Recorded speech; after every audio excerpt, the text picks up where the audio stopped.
Hey folks, Matt from artoftheimage.com. Follow up to my last video. Check it out if you haven't seen it. The 7D Mark II specs and whether or not they're real, if we're there, if those are going to be the specs we're going to see in the camera. What I wanted to look at though was the things that the 7D Mark II needs to be a huge Grand Slam success. The 7D was a good Grand Slam success for Canon. I don't think anybody would argue that. A lot of people really like the 7D. Now I've got 1, 2, 3, 4, 5, 6, 7, 8 things that I think the 7D Mark II needs to be that Grand Slam success, to follow on in the 7D's footsteps. Let me know what you think, if these are pertinent, if you agree with me, if there's some I've left out, if there's points that you don't think are needed to make it a success, in the comments afterwards. But let's get into these 8 points here that I've got and see what you guys think. Number 1, and I'm not going to put these in any particular order, I've just got a list of the things that I think the 7D Mark II needs. Usable high ISO of 6400 or better. Now when I say usable, I'm talking about 6400 ISO that you would shoot with, that you wouldn't hesitate to shoot with. And I think that's reasonable. There's plenty of other cameras out there that have that. Even my D5200 Nikon, which is not the most current of the cameras, I'm happy shooting with it at 6400 ISO. It's not the cleanest out there, but it's usable. And I think the 7D Mark II needs to be at least 6400 usable. Actually, would be nice if it was even a stop past that. Number 2, the swivel LCD. We need to see this on the 7D Mark II. A lot of people want to use their cameras, their DSLRs, for video, and having that swivel screen is huge, and I think it's a handicap for future bodies not to have it. So we need to see that on the 7D Mark II. The dual pixel AF, like the 70D has, that's what allows it to have that follow focus like a camcorder. It can track you smoothly while you're doing video.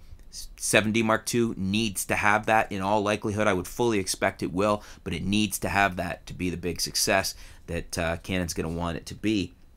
24 megapixels or better in the sensor. 20 is not enough. Canon's been sticking at 20. All the rest of the bodies are moving up to 24, and excellent 24 megapixel sensors. Megapixels aren't everything, folks. I'm the first one to say that. It's not really necessary for it to be a great camera, but a lot of the general public equates a better camera by how many megapixels it is. When people come in to buy a camera, a lot of people come in, they got the money, they're going to buy something, whether it's a gift or for themselves. They may not know anything about cameras, and one of the few things they know to ask is, how many megapixels does it have? So just to stay in the race on par with the other cameras out there, and also for marketing numbers, this camera needs to be 24 megapixels or better. 7D Mark II, 24 megapixels or better. Touch display. We're going to need to see that on the 7D Mark II. That goes hand in hand with having the swivel display. With it being a swivel and a touch display, it'll be a fantastic display. It'll make it one of the better cameras out there for video, and I think this needs to happen. Built-in Wi-Fi.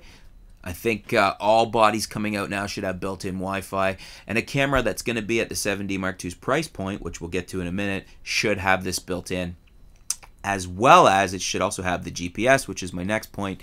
So it should be built-in Wi-Fi and GPS. I think we'll likely see this for the 7D Mark II, but these are 2 points that it definitely should have. Now, the last point is price.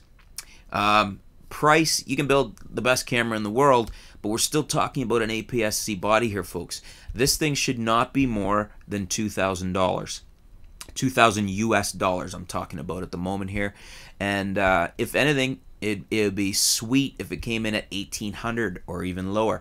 I'm not sure that it will, but it should be no more than $2,000 to allow this to have the ROI, the return on investment, the value added. In other words, what you spend, the value you get for it. People need to see that, and to do that, it's got to be no more than $2,000. Those are my 8 points, folks. Let me know what you think. Are these what you'd like to see?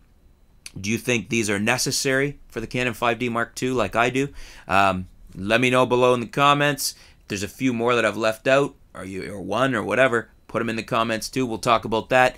Thanks for tuning in, folks. Stay tuned. We'll be back soon here at artoftheimage.com. We'll have some new videos, some new articles for you. We'll talk to you soon. Thanks.